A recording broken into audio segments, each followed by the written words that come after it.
Good morning, 10th graders. Back at the second lesson of health for this week. Thank you so much for being patient with the process and all that. And please remember, if you need to get in contact with me, you can contact Miss Melissa and I in our office hours and also during our period of health on Mondays and Fridays. So we're going to start with lesson 15 today. And lesson 15 is to show you, to talk about mental health, mental illness, and the stigmas that go around and what we think about when we hear that word, mental illness. Okay, so I'd like you to just think about some of these questions just as I'm going through them. What are some of the negative things you've heard about people with mental illness?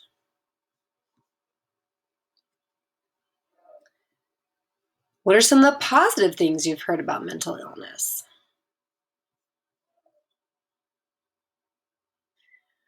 Why do you think people with mental illness are stigmatized?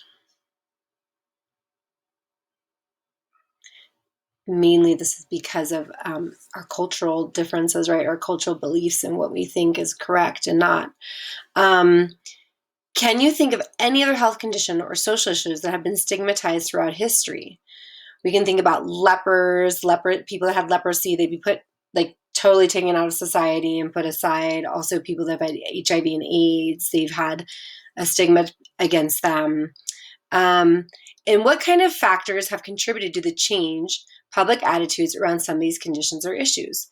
Usually it's education, right? Or someone that's well respected in the community that gets it and communicate about it, or a family member of someone that's well known in the community a lot of times can create change. That's the reason why we have this class, is so that you guys can get that perspective and hopefully be more understanding with people that have mental illness.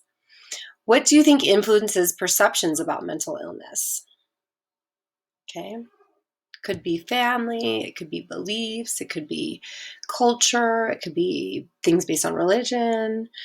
And then how do you think stigma affects the lives of people with mental illness? I'll tell you, a lot of people won't talk about mental illness because there is a stigma around it, because they think they're going to be judged and that they're not going to be taken seriously. So that's a huge reason why people, won't be open about what they're actually going through.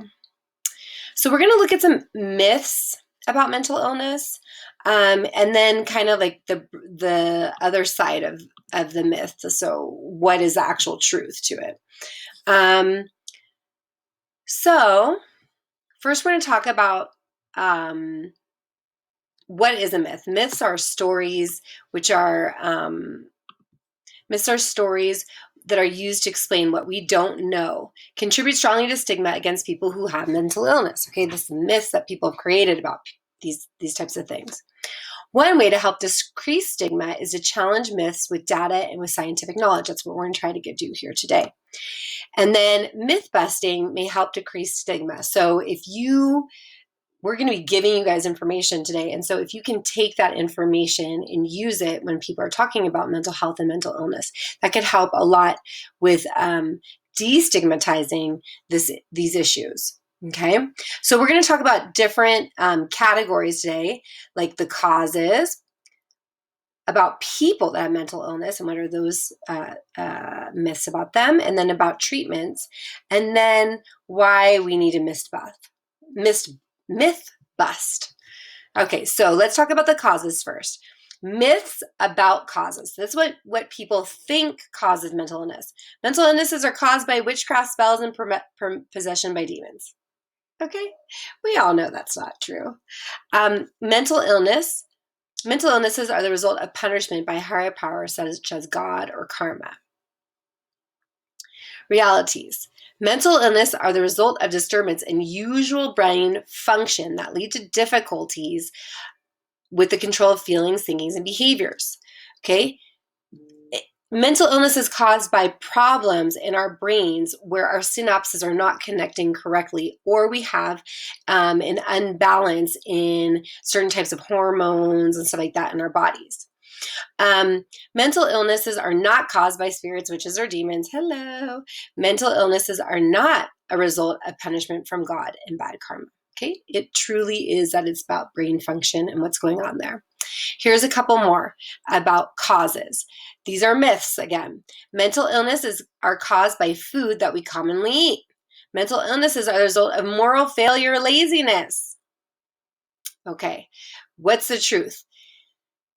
On very rare occasions is vitamin deficiencies associated with symptoms of mental illness, but foods we eat do not cause mental disorders. Now, there are some foods, like if we eat too much sugar or too many fatty things, that can cause us to have ups and downs, which then could be increased, like if we do have a mental illness, okay?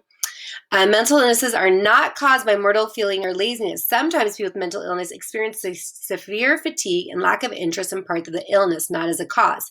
This is a symptom, right? A symptom of depression is not being able to get up and get your stuff done.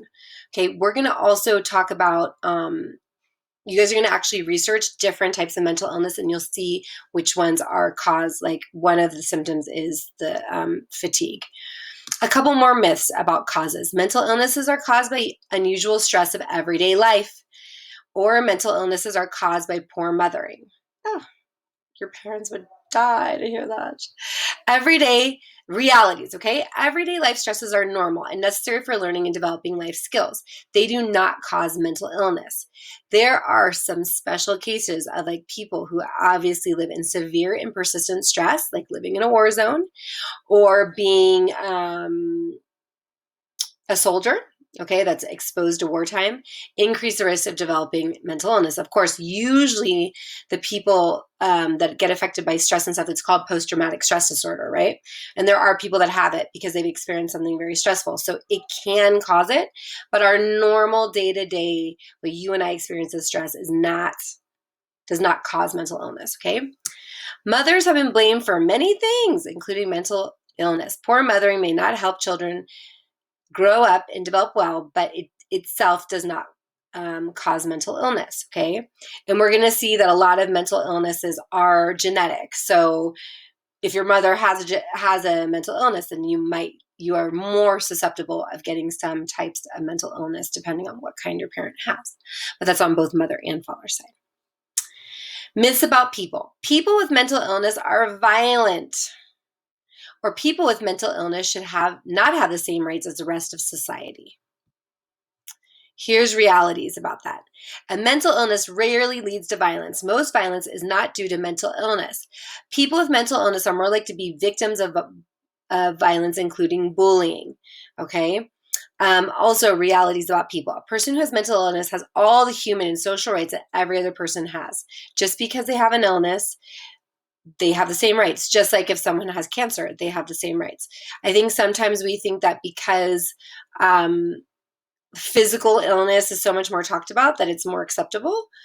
But mental illness is also just like a physical illness. It has symptoms, there's medication to treat it, and if you treat it and take care of it, usually you do better, right? Okay, myths about people. People with mental illness cannot be good friends, or people with mental illness cannot achieve anything, okay? Here's the realities. People who have mental illnesses can be just as good friends as someone who doesn't have a mental illness. Sometimes a mental illness can make it difficult for a person to work, the same as a physical illness, but with proper treatment, a person with mental illness can work very well. Some of the world's greatest achievers have had mental illness. You guys are going to actually do an activity during today's lesson that you guys are going to research famous people that have mental illness, okay? More myths about people. Mental illness is a sign of personal weakness. People with mental illness are to blame for their own problems. People with mental illness are self-centered. People with mental illness could snap out of it if they wanted to. Here's the realities. Mental illness is a brain disorder, not a personal weakness, okay? It truly is a diagnosed problem. People with mental illness will get better if they are properly treated. Yes, they will, in most cases. People with mental illness may often feel embarrassed or that they are inferior to others, experience low self-esteem and low confidence. This is called self-stigma. It is made worse by the myths other people have about mental illness. So the fact that I have a mental illness, but I can't share it with anyone because I feel like I'm going to be judged doesn't allow someone to heal as well, right? Myths about treatment. People with mental illness will never get better. Mental illnesses are too difficult to treat. Okay, here's the reality. Most people with mental illness will get well and stay well with the right treatment. Sometimes treatments will not be effective, just as it is with physical illness, okay? There's some people, right, that get cancer and they're treated with cancer and they recover. There's people that get cancer and they don't recover, right?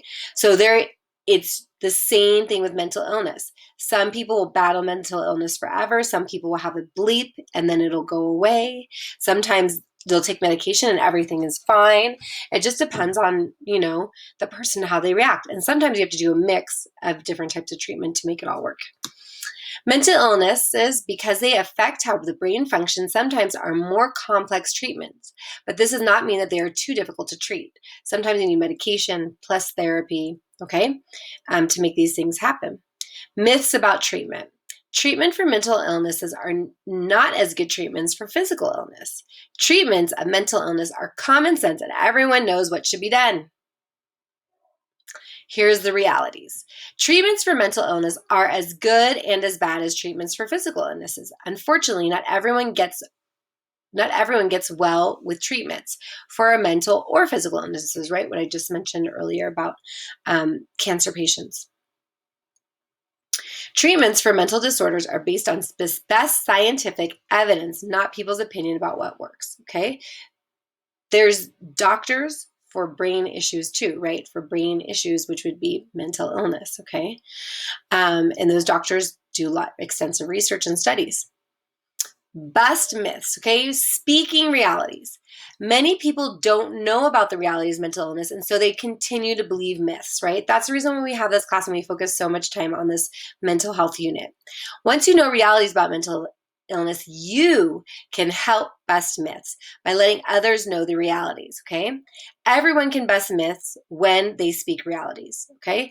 We can all give our knowledge about these things, and that's what we're trying to give you throughout this unit. Okay, let's go back to the lesson. Okay, then there's two stories. There's going to be a movie about Stella that I'd like you to watch. You can pause here and watch. It's only 2 minutes, 2.5 minutes. And then you can watch another short video, another 2.5 minute video. It's a funny thing, spending several by Michael. After that, there are in your classroom, there's the key messages. And you can see the key messages here. How is the person who is telling the story trying to get their message across? And how does what you heard change your ideas about a person living with mental illness? So you guys can answer that and submit it. And then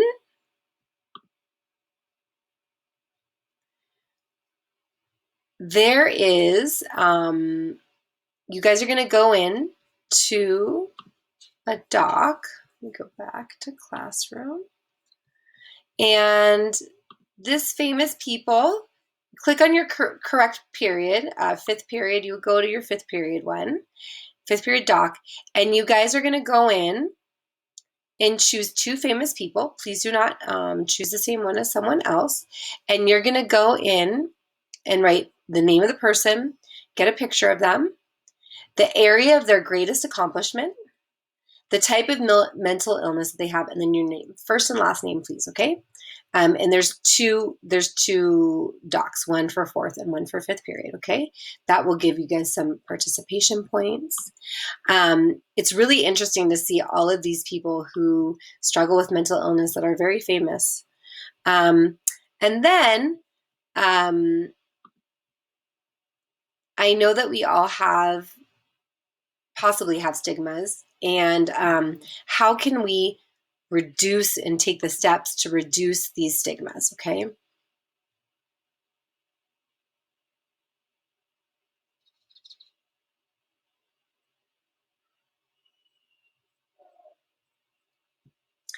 Slowly opening. Patience is a virtue.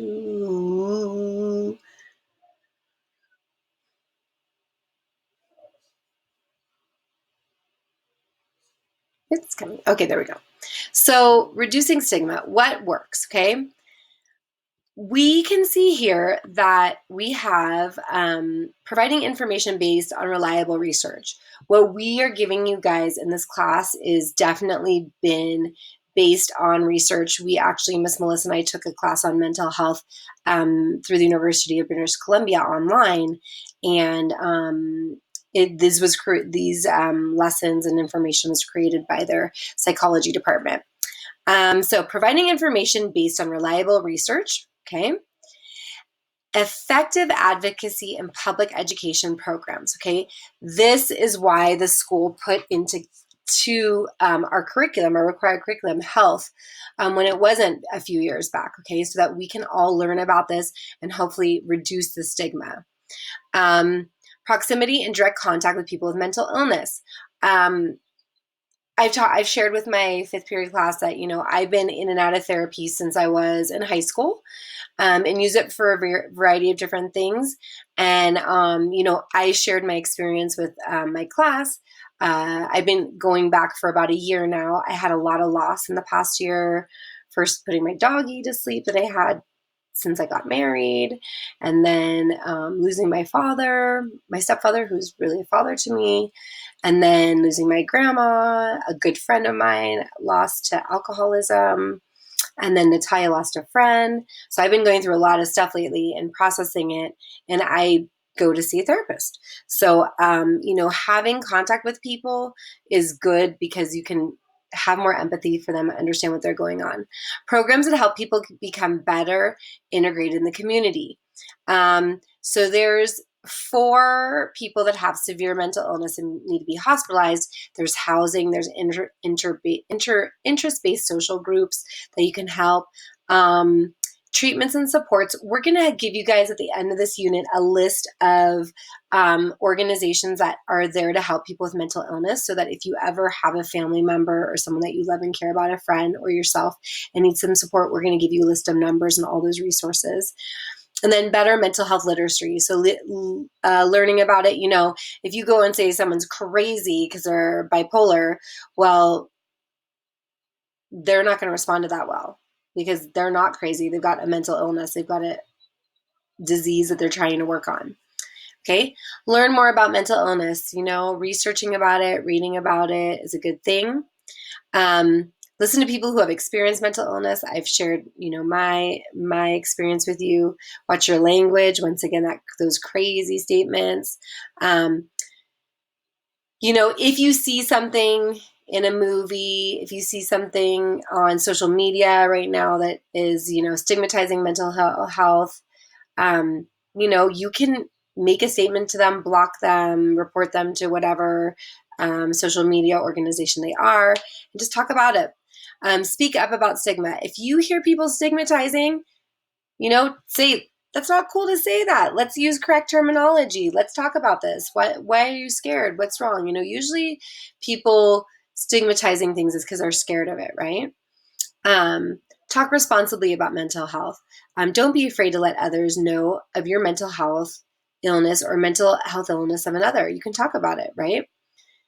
Because we hide it so much, it keeps it in this secretive thing that isn't super healthy, right? You can always talk to your state representatives or federal representatives, provide support for an organization. Like if you want to do your service and work with an organization that deals with mental health issues, Miss Melissa and I can give you suggestions. Get active if you want to be part of this, okay? So basically, this idea of mental illness, we're trying to help you guys all come to an understanding and appreciation for this as part of our world and our community. And we hope to support the people that we know and care about in these times. Let me know if you have any questions. As you know, on Classroom, you're going to need to, for this lesson, watch the lesson, answer the couple questions, and then do your famous mental health person. Thank you so much and have a great week.